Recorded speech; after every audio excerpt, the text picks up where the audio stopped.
are reaching out to you with another exclusive edition of In Conversation brought to you by Daily Mirror. And today I have with me a unique person, a leading figure representing an organization celebrated for their services in information technology and consulting. We have with us Srimati Shivashankar. She is the Corporate Vice President and Program Director for New Vistas at HCL Technologies. Thank you so much, Srimati, for joining with me. How are you today? Fine, thank you. And I really appreciate Daily Mirror to reach out to us, and especially you for taking time to have this conversation. And Lanka has always been very warm, and so are the Lankans. So I'm so grateful that I can spend a Friday amidst all the other schedules on something that's very meaningful and can brighten up my Friday. Thank you so much. The pleasure is ours.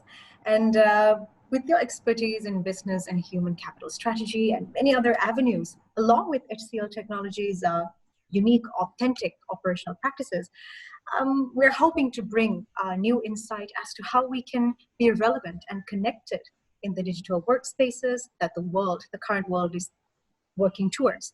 So to open the discussion, Srimati, I would like to ask you, from your perspective, how can we actually take steps in incorporating successful remote working? Because working from home is something that we had to familiarize ourselves with given the situations. And how can we actually incorporate successful remote working and ensure operations are smooth flowing, especially amidst challenges like COVID-19? Yeah. So I just want to have this conversation in two parts to answer this question. As one is the technical side and the other is the human element. And I think a lot around the technical aspect is much read out there. You know, what kind of systems you should have, what kind of connectivity you should have, what kind of soundproof environment you need to have, right? And then which is the best, whether it is Microsoft Teams or Zoom, what kind of bandwidth is needed for you to stay successful, how much can you download when you have to work, what kind of infrastructure policies should the government do around that to initiate more remote working. You know, all these are very techy, and I'm sure that people are interested on the technical concepts, have plenty out there. But I think what predominantly I'm going to focus is how do you make remote teams successful, right? And I think that's where my specialty lies into. You know, way back in 2003, working in remote locations was considered to be an expert skill that someone has to develop. We said if somebody has to be away from office, how does he or she stay productive, right? And how do really a team leader can even ensure that these people are functional working from remote locations. But with the digital co-work space that has happened in the last 5 years, the way that we have evolved, it has made a big difference, right? So let me just bring the old and the new avatars of how even humans have evolved, right? And that plays a very important role, or it is the key parameter in making our, amidst all this pandemic, you and I are still having healthy relationship and we are able to get our work going. So I think, in my view, a lot has changed with the Gen X and the Gen Millennials getting into the workforce today, right? People who belong to what I call as a Gen X like me, or a Gen Y, which came later, we are so much used to going into a concrete building, sit down, and then, whether starting from self-development to actually, getting the work done, and to bring the teams together in a room and sitting in an office space, with fully, formally dressed in formal attires and trying to solve a problem, right? So the traditional mindset as to how the work has to get done, and in a very structured way, has been the typical of the Gen X and Gen Y, right? Then, of course, the Gen Y got into what is called as an IT Gen. Much, if you really compare, Lanka, India, most of the Asian Pacific countries, or even the Western world, in the late 80s and in the early 90s is when the IT Gen started. The IT Gen started looking at the workspace in a very different way. They said, hey, I will work whenever my brains work, It doesn't mean that when I come to office, I'll say, okay, I log on 9:30 to 10, I will listen to a meeting, 10 to 11, my brain will function, and 11 to 12, I will code, and 12, I'll go for lunch. I mean, so the whole aspect of the coding and how the coding has to evolve and how the brains need to evolve to suit the coding requirements. The new generation in the 90s, right, actually changed the ways of working. And I think that is where the global delivery model started to evolve across the globe. So even our customers didn't worry, where is the delivery coming from? Where are the brains sitting? Where is my support team sitting? Where is my vendor partner sitting, right? It's not about, day or night. It's actually saying, am I able to provide the right solution at the right time, right? So the real evolution of remote working actually started in the 90s itself. So it's not a COVID. It's not that it came only during the COVID. Now it has become a mandate.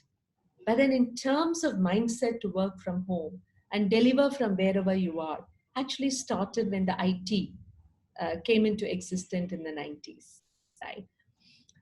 Then come to your generation, right? For you, even if I give you a banyan tree, you'll sit down and work. You love your coffee shops. You and the gig economy and the gig workers. I will work, you will work only for 4 hours, 5 hours. You want to take 2 hours and watch Netflix. Or 1 hour you want to do gaming. Or 1 hour you want to go to a coffee shop, sit down and come back to work. Work, in between break times. I think that has become a norm in the last 5 to 6 years. So I think multi-generational workforce in the workplace today has set the pace as to how the remote teams have to work, right? And most importantly, the aspect of trust. When I decide that somebody can work from home and deliver, versus coming to office right under my nose, how the person is working. It all depends on a person's mind set and the trust factor as a manager. If I'm a manager and I want to have my 100 people working from home, first of all, I must accept that they will deliver 100%. I must accept that they will be productive. So the first part is all about mindset. That is why until the pandemic situation, I can guarantee you 70% of the managers did not have that mindset. So what did companies like us do or all over in the last 10 years is to bring productivity measurements.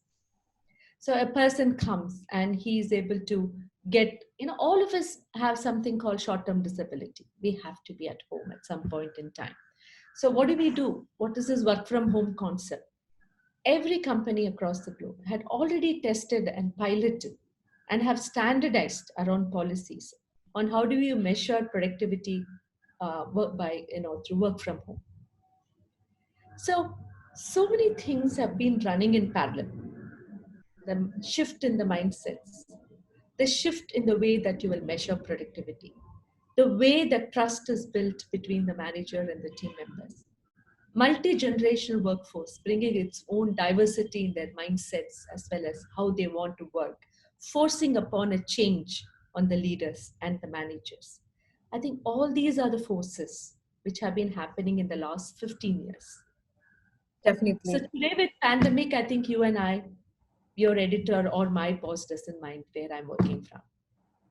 Definitely. And that's why all these pandemic times, we said we will start Sri Lanka as well. It doesn't matter. Lanka has grown in fact, we started Lanka operations during the pandemic times. And you're absolutely correct. It is, it's an inevitable journey that we're heading towards when it comes to a digitalized world. It's just got speeded up and it got, it fastened in the process because of the pandemic. It simply was a hastiness only.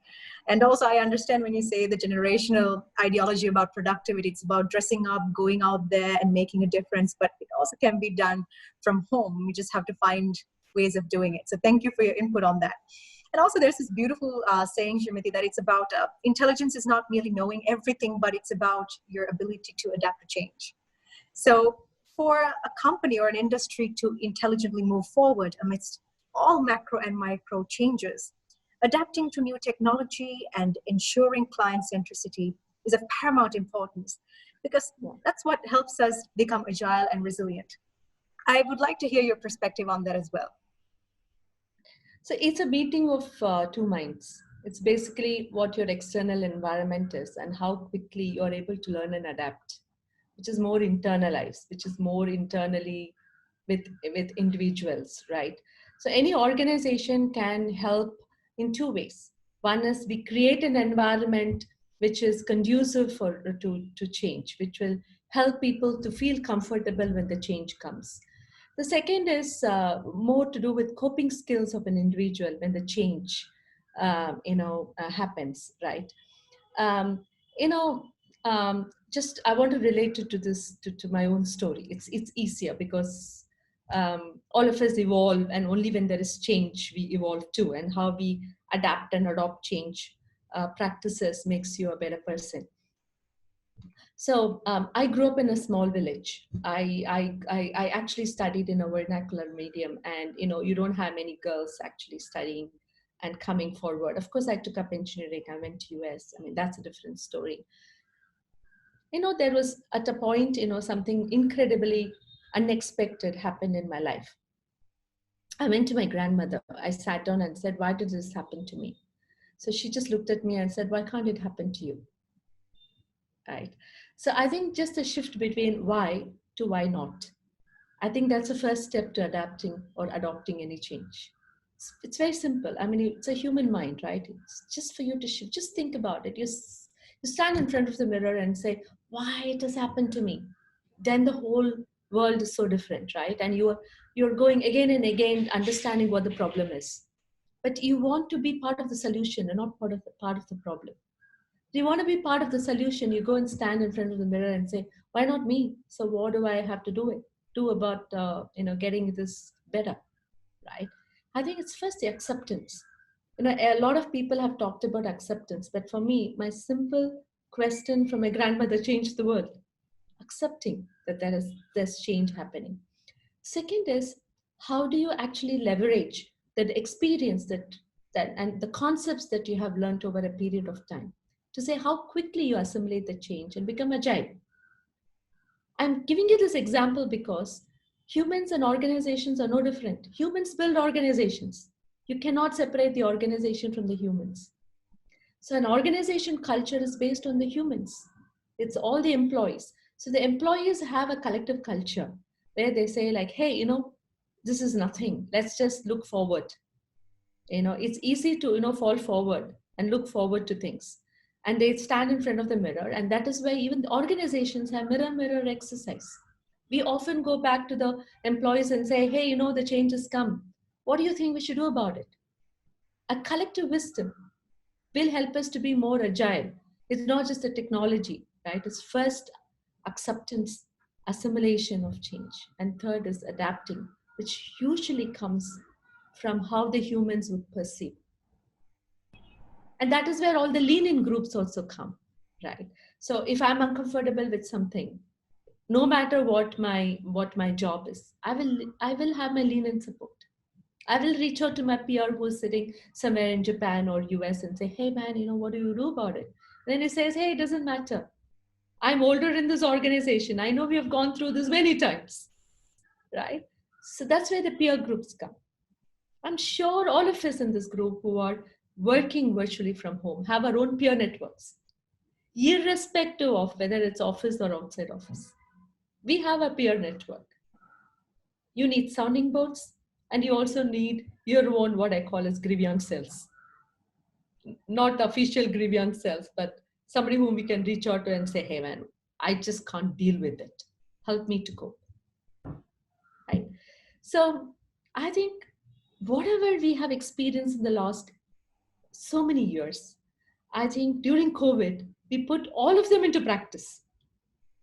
Whether it's technology, organization culture, or the human capital, which forms the organization and can make or break the organization.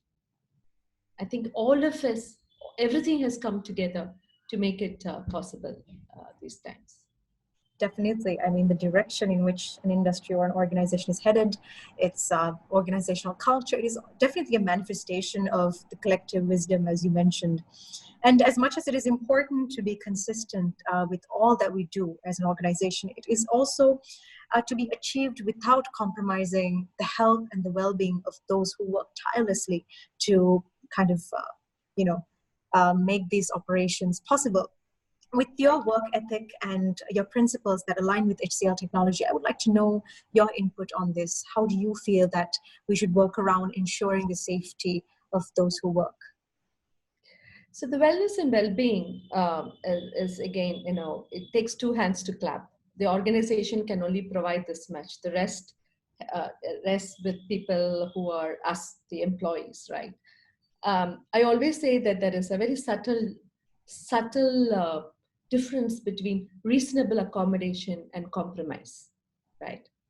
We can reasonably accommodate, people requirements and organization requirements when you work 24/7. Now working from home, you log on to the machine at 7 or 8, and then you keep going because you're juggling between homework and I'm a mother of 2 kids, grown-up kids. I have my parents living in. I mean, it's very different. So some of us actually have a larger ecosystem at home itself to take care of. And your house help doesn't come because they have their own priorities among the pandemic times. But then your organization will say you have to log on and you have to log in, you have to start working. So instead of working for a typical 8-9 hours at work, and the 2 hours, for yourself in the morning or in the evening, absolutely, all that is gone today. There's nothing called work-life balance. It's more work-like continuum, right? So work and life in continuum today during the pandemic times. And especially when you work from home around this time when you have very little help in the larger ecosystem to run your house so that you were otherwise going to the office. Your kids were away at work, at school otherwise, right? So the well-being and wellness to a large extent has been impacted because you don't have control over these things which have been evolved around uncertainty, right? More your ecosystem is uncertain, you take in all the stress. So first of all, when I said about reasonable accommodation and compromise, you should know gently when to say no to your organization when you want your own space, your time. Somebody shouldn't say you're sitting at home, so you must come onto a call at 8 in the night. Of course, I'm a bad example because I do take calls because we do work across multiple, time zones. But at least I know when to say no. I say I want that 1 hour off for myself. First of all, we should ask ourselves the understanding of reasonable accommodation and say when to say no. And be assertive and say, hey, I want the time for myself, whether with family or with the organization. That's the first step to being well-being and wellness. And second is, I do believe regular exercising and taking care of your diet is I'm sure everybody talks about it. I'm 52 today, and I know that I run faster than many of them. You can ask all my peers and my team members, and they will say, man, what's wrong with you? Why you're like one of those rabbits with Energizer battery on? It's just because you do believe that you have to take care of your well-being and wellness. You need that space for yourself. You need to do your exercise. You need to go and get some sun. You need to go either for your running or your cycling, or you go for your swimming. Even in this pandemic times, if you cycle, nobody stops you, right? So what do you do about it, right? What HCL has also done is very interesting. We run what's called as the well-being and wellness sessions. And in fact, I'm planning to bring this into Sri Lanka as well. Not only the employees, but also the families enroll into Zoom-based classes. We have Zumba, we have meditation, we have yoga, and we have therapists coming, right? We have life coaches coming in, and then you can also have one-on-one life coaching. You can have family life coaching. You can make your spouse sit there. You can have your mother sit there and do the life coaching so that she doesn't, really get worried about you working all the time at home, right? In my household, my mom is more worried about me than anyone else. She thinks something is really drastically wrong with me working for 16 hours a day, right? But then there is no go, right? So I think one is with us, the second is what the organization provides. But certainly at this time, all of us, to improve our coping skills, should understand the difference between making a compromise. This is a reasonable accommodation, to understand how do you want to draw a balance between your work and life, and me, the three spaces. Thank you. I think apart from the theory of moving forward, you brought in much needed philosophy into the discussion. So thank you for doing it. And you're absolutely correct.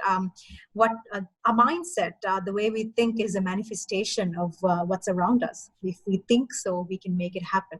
So thank you so much for bringing in the importance of the mindset and how you see things. So before I close the discussion, I would like to know, in your scope of work under HCL Technologies, what's in store for 2021 and how are you hoping to move forward? We would like to hear maybe clues on what you guys will be doing and pursuing next year. So I had already mentioned that we have come there to get the right talent and grow there. I think that's a place to be. And I'm sure when you and I catch up in about 12 months from now, HCL should have touched about 1,500 employees or even 1,800 employees, right? And we will be bringing all the global customers into the location, and we will get our work started. I am looking forward to tying up with all the large education institutions and get the best students onboarded. And you must be aware that we have a program called TechB. It's the HCL TechB program, where we skill and hire A-level completed students, the school grads. Very popular in India right now. And it's a full-time job, IT engineer job with HCL, and they pursue their higher education as well. I'm so looking forward to, launching this in Sri Lanka and start getting the first batch of students, because that's the way to go. You belong to that generation, so you are able to relate to it. Getting skill at the right age and earn and learn, right? It's not learn and earn like my generation, depending on my parents. Youngsters are getting to be very financially independent. And I want to be part of that, that group, that cohort, which is longing to take excellent jobs at a younger age and be more responsible. I'm so looking forward to learning HCL, looking forward to Sri Lanka, understand from Sri Lanka the culture, what it can teach us. They're constantly, unlearning and learning all the time. So I'm sure Sri Lanka and the Sri Lankans will give us some excellent practices, which we want to adopt and bring a change. We just talked a lot about change. I think we are also looking forward to assimilating the best cultures, especially the fun-loving and happy culture that Sri Lanka, we believe, has, and the resilient on which the nation has been built. I think resilience, we just touched upon so many subjects, but resilience is a key that has a key word or the key characteristic that has kept all of us going amidst all uncertainties. I believe Sri Lanka is a nation that has been built on resilience. That's something which HCL would want to adopt and learn. Though we are a resilient community in HCL, I'm sure a lot more zest will get added by picking up the Sri Lankans into our larger HCL workforce. Exciting times ahead. Yeah. Thank you so much for your incredible input, and we can hope to see enriching relationships between India and Sri Lanka in terms of developing these services and also exchanging value systems, which will be an incredible journey. And thank you so much once again, Srimati Shivashankar, for being a part of my show, and all the very best with the future endeavors. Thank you so much, and you have a lovely day. Amazing questions and lovely smiles, and you brought more smiles to run my miles today. Thank you. Likewise. Thank you.